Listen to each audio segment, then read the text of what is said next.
ขณะเดียวกันเนี่ยในกระดาน most active ขณะนี้เห็นหุ้น Onsen นะฮะก็เป็นหุ้น IPO ที่เข้ามาซื้อขายในตลาดรองวันนี้เป็นวันแรกราคาหุ้นก็ถือว่าบวกมาใช้ได้นะครับ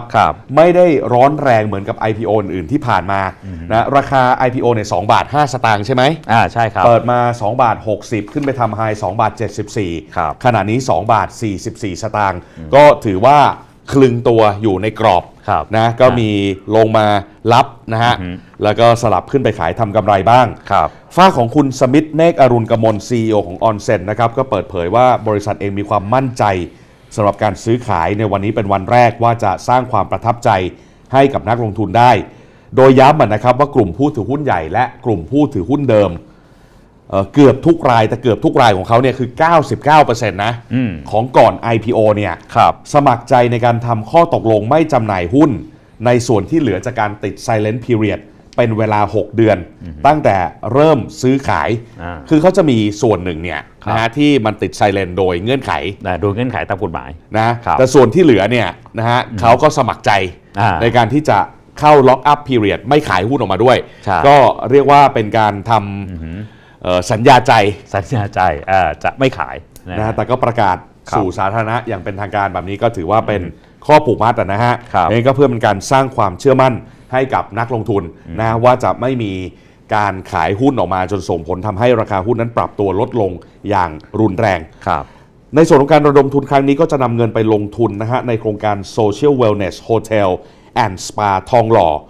รวมถึงการนำไปชำระคืนเงินกู้ยืมสถาบันการเงินและใช้เป็นเงินทุนหมุนเวียนในกิจการโดยเตรียมที่จะมีการเปิดแบรนด์ใหม่นะฮะเรียกว่าพักมัสซาจเป็นร้านสะดวกนวดยุคใหม่ที่ตอบสนองวิถีชีวิตคนเมืองที่ก็เน้นความคุ้มค่านะฮะโดยมุ่งหวังที่จะขยายฐานลูกค้าให้ครอบคลุมทุกระดับโดยย้ำจุดเด่นในการสร้างประสบการณ์ดูแลสุขภาพแบบองค์รวมแล้วก็แน่นอนครับไฮซีซั่นของธุรกิจบริการสุขภาพและการท่องเที่ยวกำลังจะเข้ามาตรงนี้เองก็จะเป็นปัจจัยช่วยสนับสนุนผลการงานในช่วงครึ่งหลังของปีนี้ได้เป็นอย่างดีนักวิเคราะห์ฮะประเมินตัว Onsen อย่างไรครับก็มี5นักวิเคราะห์5โบรกเกอร์นะครับก็มีให้ราคาตั้งแต่ต่ำสุดคือ2 บาท 85ไปถึง3 บาท 40ก็ประกอบด้วยอย่างบริษัทหลักทรัพย์แรกนะครับบริษัทหลักทรัพย์กรุงไทย Xping นะครับก็ประเมินมูลค่าหุ้นที่เหมาะสมของ Onsen ไว้ที่2 บาท 85 สตางค์นะครับก็คาดว่ากำไรสุทธิในช่วงของปี2067ถึง2570เนี่ยจะมีการขยายตัวในอัตราที่ 12.7% ต่อปีขณะเดียวกันบริษัทหลักทรัพย์บียอนนะครับก็คาดการกำไรสุทธินะจะเติบโตโดยเฉลี่ยนะครับ 19% ต่อปีนะครับจากการขยายแบรนด์และก็สาขาใหม่นะครับประเมินมูลค่าเหมาะสมไว้ที่2 บาท 90 สตางค์3บริษัทหลักทรัพย์โกเบกนะครับประเมินราคาเหมาะสมไว้ที่3 บาทท้วนๆนะครับโดยคาดการกำไรสุทธิในปี2018ถึงปี2019เนี่ยจะเติบโตโดยเฉลี่ยประมาณสัก 14% ต่อปีจากจำนวนนักท่องเที่ยวที่เพิ่มขึ้นนะครับรวมถึงได้รับแรงหนุนนะฮะจากการเปิดสปาแบรนด์ใหม่อีก2สาขานะครับอีกหนึ่งบริษัทหลักทรัพย์คือบริษัทหลักทรัพย์ฟินแลนเซียไซรัสครับประเมินราคาเป้าหมายไว้ที่3 บาท 20 สตางค์นะครับโดยคาดว่ากำไรสุทธิในปี2018เนี่ยจะเติบโตประมาณสัก 15% จากการเติบโตของสาขาเดิมและก็การขยายตัวอย่างรวดเร็วของอุตสาหกรรมสปาไทยนะครับแล้วก็อีกบริษัทหลักทรัพย์นึงครับบริษัทหลักทรัพย์กรุงศรีนะครับประเมินราคาเหมาะสมไว้สูงสุดนะครับ3 บาท 40 สตางค์นะครับโดยคาดว่าผลการดำเนินงานในช่วงปี2018ถึงปี2070นะฮะจะเติบโตโดยเฉลี่ยนะครับ 40% ต่อปีนะครับจากการมีจากแบรนด์เดิมแล้วก็การเพิ่มแบรนด์ใหม่นะครับรวมถึงการรับรู้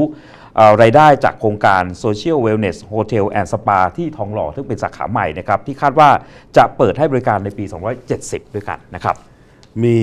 ประเด็นเชิงสีสันที่เคียงข่าวนี้ไปนะครับก็ปรากฏชื่อ4 Big Name ที่ได้รับการจัดสรรหุ้น IPO ของ Onsen คือก็มีอยู่หลายชื่อแหละนะฮะแต่ว่าที่ดูแล้วเป็นไฮไลท์เนี่ยจะมีอยู่4ชื่อด้วยกันหนึ่งเนี่ยคือกนกศักดิ์ปิ่นแสงกรรมการบริษัท WP Energy จำกัดมหาชนหรือว่า WP อันนี้ก็เป็นตำแหน่งที่เป็นทางการนะฮะแต่ก็ต้องบอกว่าชื่อกนกศักดิ์ปิ่นแสงเนี่ยเป็น Big Name ใน